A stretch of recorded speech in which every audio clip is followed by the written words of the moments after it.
আওয়ামী লীগকে নিষিদ্ধের দাবিতে ঢাকা বিশ্ববিদ্যালয় এলাকায় জুলাই জনতা ব্যানারে বিক্ষোভ মিছিল চলছে। সেখানে আছেন আমাদের সহকর্মী মাহতাব মিনহাজ। আমরা সরাসরি চলে আছি সেখানে।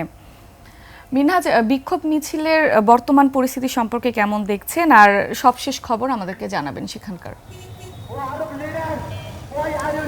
ধন্যবাদ লোপা। আসলে ঠিক জুমার নামাজের পরেই কিন্তু গণতান্ত্রিক ছাত্র সংসদ ঢাকা বিশ্ববিদ্যালয়ের যে কেন্দ্রীয় মসজিদ আছে সেখান থেকে তারা হচ্ছে ফিলিস্তিন ইস্যু নিয়ে এবং বাংলাদেশ আওয়ামী লীগের যে নিষিদ্ধের দাবি এটি নিয়ে কিন্তু তারা মিছিল বের করে এবং এই মিছিলটি নিয়ে তারা বিক্ষোভ প্রদর্শন করতে করতে কিন্তু তারা ঢাকা বিশ্ববিদ্যালয়ের সামনে যে রাজু ভাস্কর্য আছে এখানে তারা অবস্থান করেছে এই মুহূর্তে।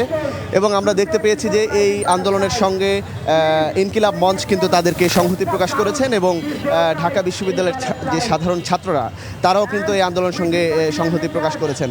আসলে তাদের দাবি যেটি, তারা দাবি করছেন যে ইসরায়েল যেভাবে গত সোম এবং মঙ্গলবার ফিলিস্তিনের উপর হামলা করেছে আসলে সেটি খুবই ন্যাক্কারজনক।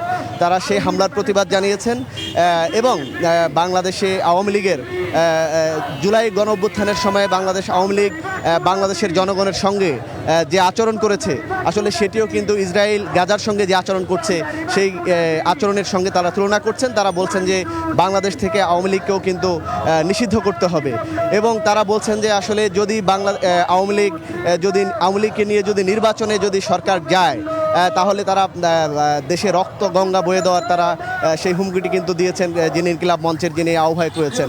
এবং তারা বলছেন যে আসলে গতকাল প্রধান উপদেষ্টা আওয়ামী লীগ নিষিদ্ধের বিষয় নিয়ে যখন তিনি তাদের কোনো আসলে এটি নিয়ে মাথা ব্যথা নেই এমন কথা বলেছেন, আসলে তারা কিন্তু সেই প্রধান উপদেষ্টার কথার প্রতিবাদ জানিয়ে কিন্তু আসলে তারা আজকে আওয়ামী লীগের নিষিদ্ধের দাবিটি এখানে জানাচ্ছেন।